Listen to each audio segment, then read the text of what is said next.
cool cows and calves. Just kidding, I'm not going to do that to you guys. Hello, this is Adrian. Normally I'm running around the Bornean jungle when I'm doing my Nature Well That's Fantastic shows, but we have a pandemic right now, so I cannot be in the rainforest. But when I'm not in the rainforest, I am running around Honolulu Zoo with these amazing animals over here, and that way I can educate and work with animals as much as possible. So today's cool keiki shout out is going to go to Miss Willa today of Tennessee. Thank you, Willa, for caring about animals, and I hope to hear you teaching about them in the future. So today we're going to talk about adaptations, and what better animal to talk about adaptations with than giraffes. An adaptation is anything an animal has or does that helps it survive in its habitat. So some of the giraffe's adaptations are really obvious. One, they're the tallest animal on the planet. They can be up to 22 feet tall, and that is so they can eat the leaves off the tops of the trees. If all of the animals in Africa that ate off the trees were the same size and height, then the trees would be dead. And so they actually can fill different niches by eating off of different parts of the trees. So that way the tree stays healthy and is able to feed lots and lots of animals. Now another amazing adaptation of the giraffe, as you can see, are its tongue and lips. Show that off, right? Look at that tongue. So one, giraffes have a black, blue, or purple tongue. And the reason for that is so it does not get sunburnt.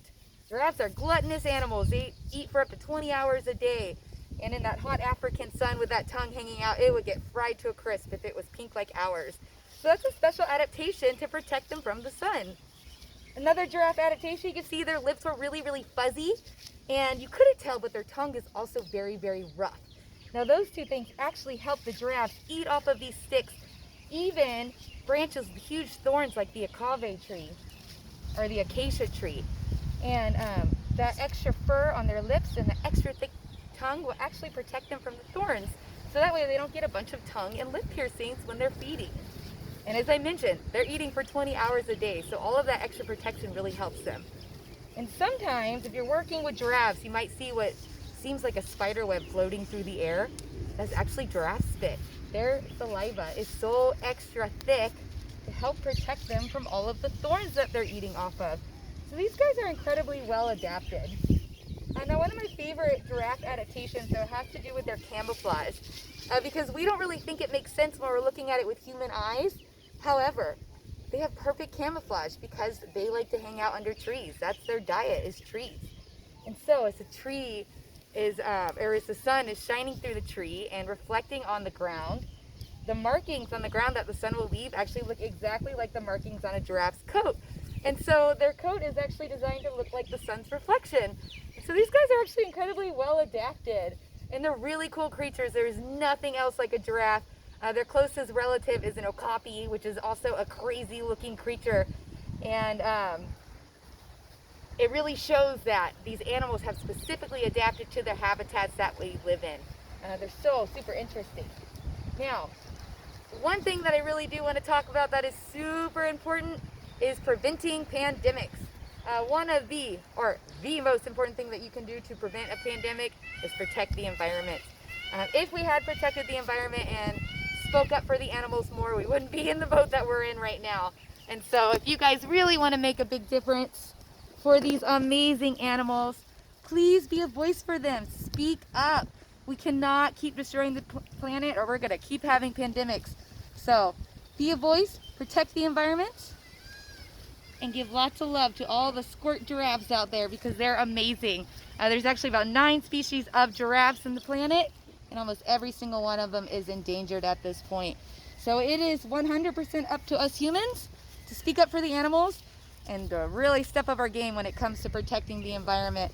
And so Miss Willa, my question for you is, are you going to be a voice for the animals? I hope so. I hope everyone is. And also, a nice little feature of Mr. Z right there. Giraffes and zebras hang out with each other in the wild because giraffes are so tall. They're going to see the first predator coming. And a zebra knows if a giraffe starts running, they should start running too. So that's why they like to hang out with each other. And my favorite zebra fact has to do with their camouflage as well. And that is because of their stripes. So we humans look at a zebra and we're like, you blend in with nothing, but that's because we see in a lot of colors. However, the animals that hunt the zebra don't see in very many colors. And so that black and white camouflage is excellent for animals that see in very limited colors, like a lion or a leopard, or the animals that would be actually hunting the zebra. But the coolest thing is they have recently found out that the stripes could be a form of pest control. So if you get eaten alive by mosquitoes, try dressing like a zebra, because the theory is the stripes look like pieces of color, and a mosquito is more likely to go for one big chunk of color that equals more food.